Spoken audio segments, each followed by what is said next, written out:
Baik, untuk yang online di offline dulu apa mic-nya ya. Kita akan mulai membahas pada pokok ini agar semakin apa paham terhadap isi kandungan Quran.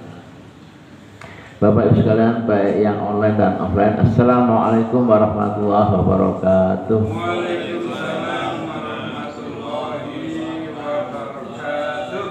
Hamdan surganillah salatan kami wa salim salaman tamman wa ala sahbihi wa man tabi'ahu ihsani yaumidin syahadu la ilaha syahadu anna muhammadan abduhu wa rasuluhu la ba'da. Allahumma shalli wa sallim baraka Muhammad ba'du. Fa ya ayyuhal ittaqwa haqqa wa la tamutunna illa wa antum muslimun. Pagi hari yang cerah ceria kita ngaji lagi, ibadah lagi. Pada kesempatan pagi ini teruskan tafsir An-Nisa ayat 41 sampai 50. Dan ibu-ibu, bapak sekalian yang online dan yang offline, perlu saya infokan kesepakatan kita, yang musyawarah kita, bahwa 3 kali tafsir diselingi 1 selingan. Yang lalu sudah Mbah Rahmat, sudah Pak Ustadz Abdul Malik, sudah Pak Yaitu Kiman yang akan ngisi selingan yang akan datang, Pak Rishon. Insyaallah. Pak Rishon ya. Ya kalau nanti Pak Rishon berangan Ustadz Catur ya, Ustadz Catur atau Bu Ustayah Ida atau Pak Catur dulu, Mas Catur dulu, Bu Ida dulu ini untuk minggu depan. Oh, Mas Catur dulu. Mas Catur dulu, nanti minggu depan baru Bu Hasyahidah, terus Bu Haja Siti Alfiah, baru Pak Rishon. Pak Rishon terakhir kalau sempat. Jadi kali ini sampai saja kita ilmunya yang kita bahas ya. Jadi ringkasannya sudah dapat dibaca ya dalam layar. Kita akan membuka slide berikutnya, kita nanti akan diskusi ya.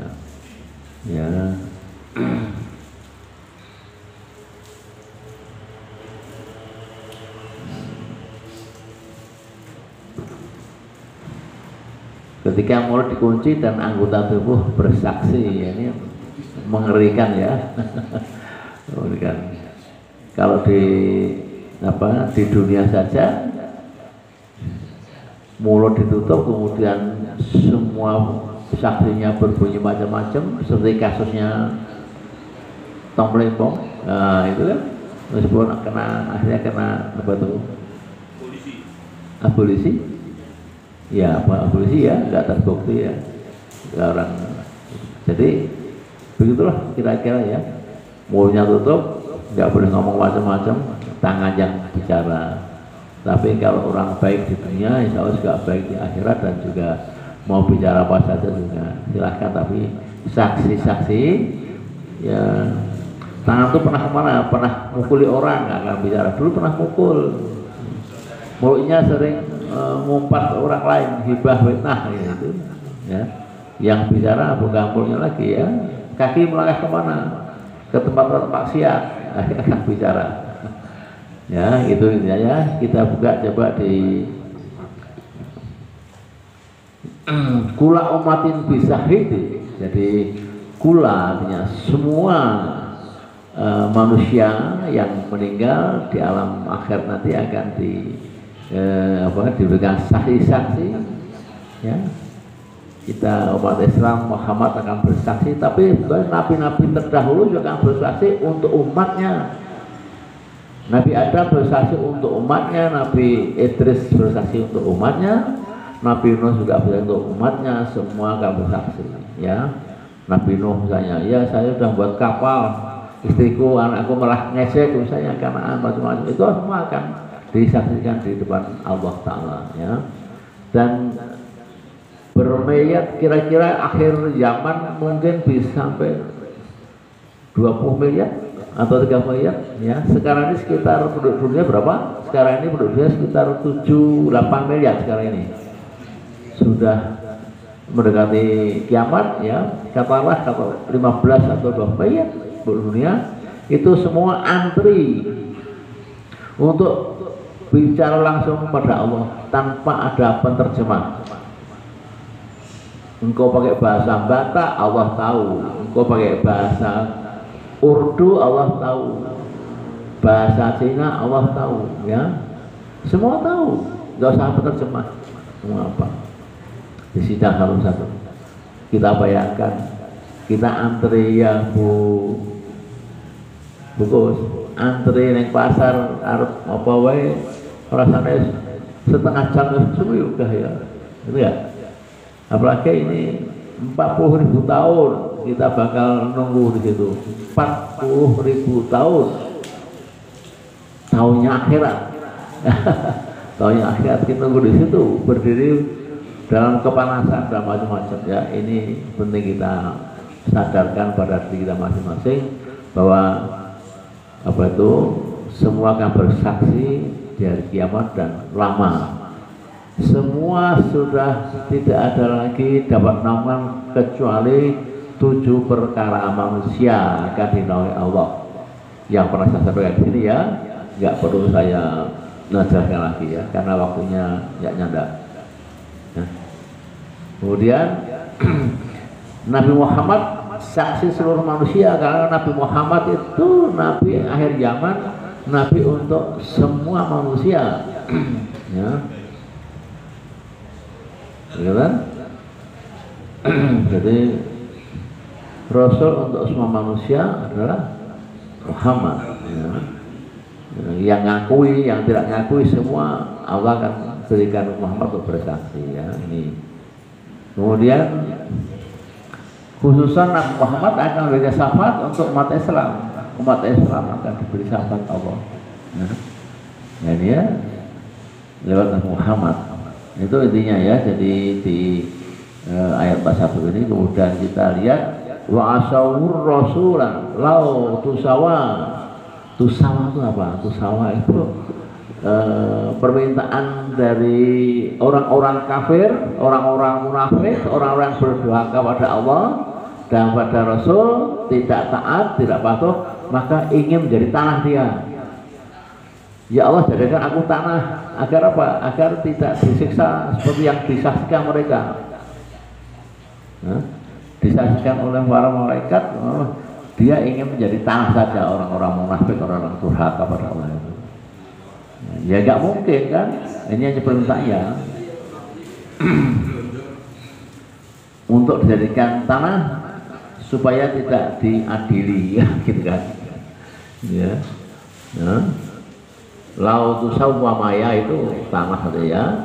Hal tersebut nyata sebab sudah melihat sendiri betapa pedihnya siksaan di alam akhirat kelaknya. Nah, dan Allah mengunci mulut manusia, dikunci mulutnya, lalu anggota tubuh mereka bersaksi terhadap apa yang telah diperbuat selama hidup di dunia ini. Ya, banyak orang tidak percaya hari akhir itu ya ketika meninggal sudah. Dan lagi pertanggungjawaban di akhirat selesai kan, mereka punya pemikiran seperti itu. Bahkan dia punya KTP Islam, dia sudah pergi haji berkali-kali tapi nggak percaya bahwa ada hari akhirat, hari akan dibalas amal baik amal buruknya. Gitu. Mama ya'mal misqalatin khairan yara, mama ya'mal misqalatin syarran yara. Itu harus kita pahamkan pada diri kita masing-masing. Ada pembalasan itu ya. Ya. Jadi 42 kemudian kita lihat di 43. 43 ini la taqrabus sholata wa antum sukara. Apa itu sukara? Bapak Ibu. Bapak kayak itu gimana? Sukara. Mabuk. Jangan korbankan sholat ketika mabuk ya. Gue motonya Al-Fatihah satu bojo, motonya bahasa Indonesia ya Pak Saran ya. Ya. Wala junaba ila amil sabili hatta tasayu. Ini artinya apa? jangan kau dekati masjid ketika engkau junub. Apa tuh junub, ibu-ibu tahu ya? Ya, sudah sering melakukan junub, ya. Ya, kemudian fatayammamu tayamu. Ini ayat ini memuat masalah jangan sholat ketika mabuk, jangan dekati masjid, tempat sholat, musola kalau engkau junub. Ya, kemudian jika tidak air maka mandilah, tayamum dengan tayamum. Ya, ini ada 4 perkara di sini ya. Tayamumlah jika tidak ada air. Nah, itu sudah sering kita bahas. Di ayat berikutnya, ayat 44 ini masalah ya. Ya. Kita yastaruna dolalah wa yuriduna anzalidu tadillu sabil. Jadi ini maksudnya Alkitab, yang dimaksud Alkitab itu Yahudi, ya, Nasrani itu sekarang adalah disebut Alkitab. Alkitab ini adalah golongan sesat, ya, sebagaimana tafsirnya Al-Fatihah, golongan yang dimurkai Allah dan golongan yang sesat itu Nasrani dan Yahudi, ya. Mereka berusaha agar umat Muhammad itu sesat. Nah, ini yang sering kita dengarkan lewat forum-forum namanya Pak Kiai itu, forum apa itu? Pembela Islam, ada pembela Islam, apologit, ya, kita sering ya, apologit ya Pak, kita tahu ya, apologit yang terkenal ada Mr. Donditan. Wah, itu terkenal sekali. Donditan itu Cina tapi Muslim, menguasai seluruh kitab, ya, agar semua pendeta yang berhadapan dia KO semuanya. Itu kita lihat di on air ya. Atau Ustaz Zuma masih muda seperti Ustaz Catur ini masih muda, tapi menguasai hafal Quran, hafal Bible, jadi mau kemana saja sudah nggak bisa, ya. Gitu, ya. Sampai dilaporkan kepada polisi Pak Nur Zuma itu, tapi polisi tidak bertindak karena dia adalah kotaknya reaksi, ada aksi ada reaksi, karena dia menyerang Islam maka dia serang balik lewat Bible mereka, ya.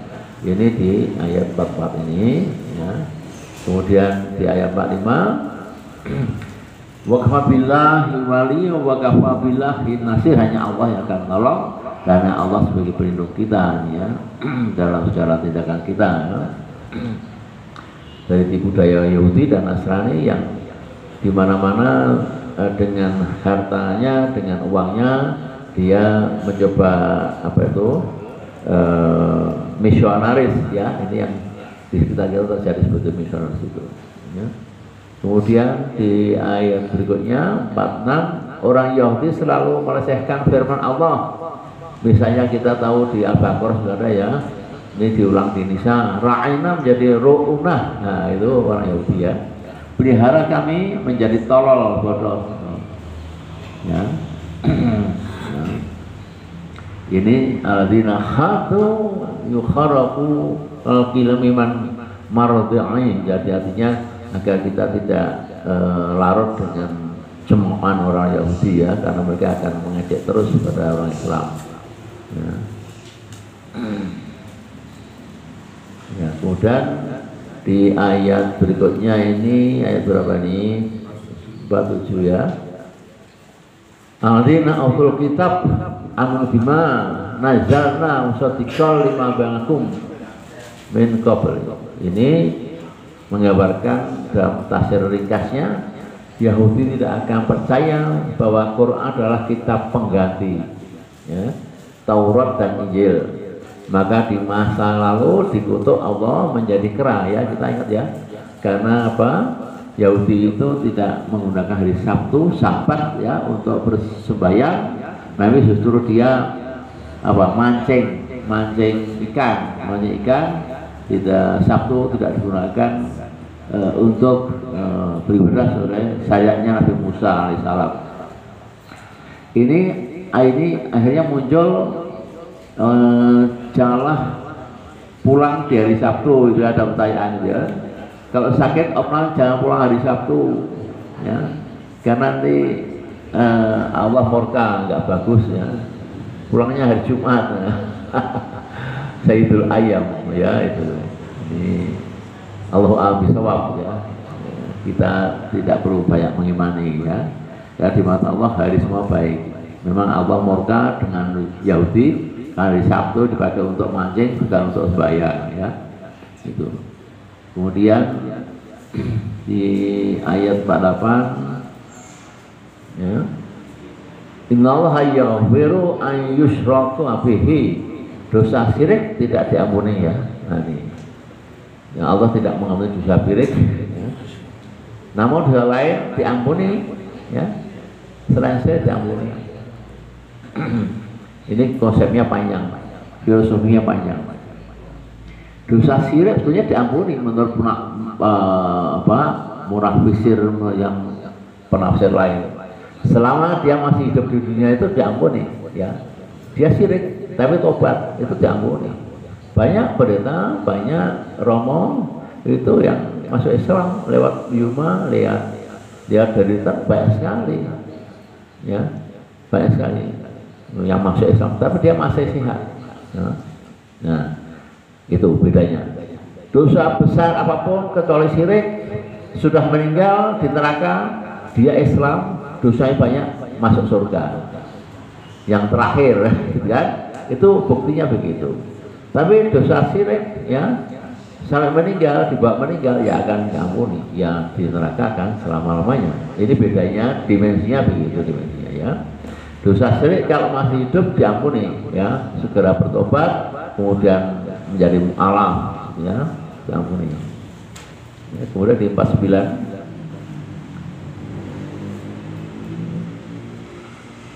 alladzina yakuna anfusahum billahu yaqi min yasha. Jadi ini dimaksudkan bahwa di ayat 9 Yahudi menganggap paling suci ketika itu ya. Yahudi paling suci, maaf orang yang Nasrani pun menganggap paling suci ya. Kalau debat itu kita dengarkan, kita tuh bekerja sekarang ini apa untuk dunia ini, akhirat kita sudah semua lolos ya gitu kan. Pendeta yang lari debat dari Danitan itu siapa namanya?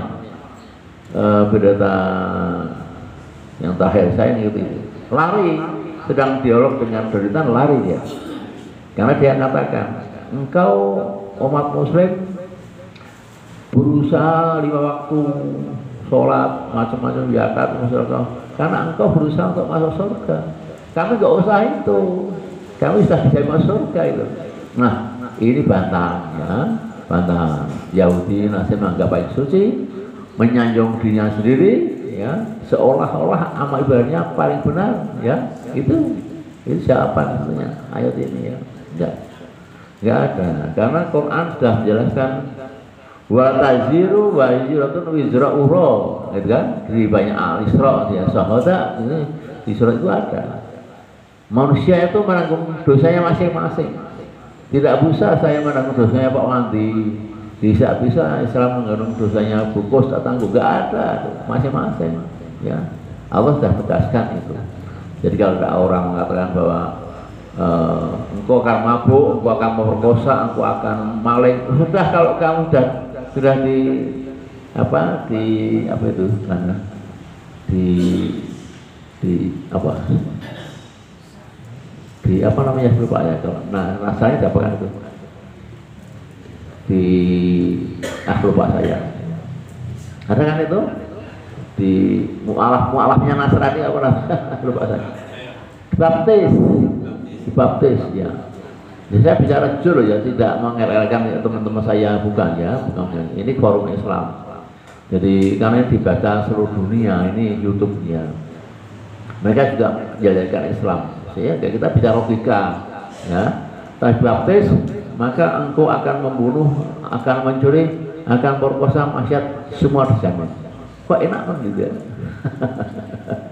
ya, itu jadi Islam enggak wal taziru wa jatuh wizra ukhra, itu rumusnya ya, ayat dalam Al-Isra ya. Itu jawaban. Allah sangat murka dan kalau akan dihisab tanpa ampunan karena perbuatan Yahudi yang tidak patuh pada para nabi. Justru nabi pada dibunuh ya. Gitu. Ini di ayat dan di ayat terakhir, unzur kaifa yaftaru na'allahil kadhiba. Maksudnya apa? Ringkasan ini di ayat 50 bahwa Allah berfirman, ayat ini diturunkan berkenaan dengan Ka'ab bin Ashraf dan teman-temannya dari kalangan ulama Yahudi waktu itu ya, zaman Musa, yaitu ketika mereka tiba di Mekah ya dan menyaksikan orang-orang musyrikin yang terbunuh dalam perang Badar, maka mereka membakar kaum musyrikin yang kalah perang tadi, dibakar mayatnya untuk membalas dendam atas kekalahan ini dan memang memerangi Nabi SAW. Kok dibakar? Saking emosinya sebagai seorang pemimpin akhirnya dibunuh, dibakar ya. Ini ayat terakhir yang kita diskusikan, dan yang terakhir penutupnya kita tutup dengan satu ungkapan ya, hadis lemah zaman Nabi Muhammad SAW. Terlapis hadisnya itu kurang baik ya, dhaif, tapi maknanya bagus sebenarnya. Apa ini? Akmalu dunia kakak Nabi ta'inu abada. Jadi kalau kita ini di dunia itu seolah beramal, seolah akan hidup selamanya ya. Wa alamu al-akhtaitaka ka'anaka tamutu wa'ada. Seolah kita ngaji seperti ini semangat karena kita akan mati besok gitu kan. Nah ini bukan hadis, ini ungkapan atau hadis yang dhaif, tapi maknanya bagus ya. Bagus. Oleh karena itu kita cermati agar kita tidak jenuh, bosan untuk mengikuti ilmu, karena hanya ilmu yang akan membawa kita ke surga, nggak ada yang lain. Bukan zakat kita, bukan infak kita, bukan sholat kita, bukan Quran kita yang membawa ke surga, tapi ilmu yang berhasil kita baca Quran dengan betul, ilmu yang mendasari kita membayar zakat, infak, sedekah dengan betul, itu ilmu ya. Jadi ilmu yang akan membawa ke surga. Maka ilmu lebih dulu sebelum amal ya. Selesai, sampai jumpa Sabtu mendatang, selingan ya, nanti Mas Catur, Ustaz Catur, Ustaz muda kita ini, semoga bermanfaat untuk kita semuanya. Dan saya akhiri, wassalamualaikum warahmatullahi wabarakatuh.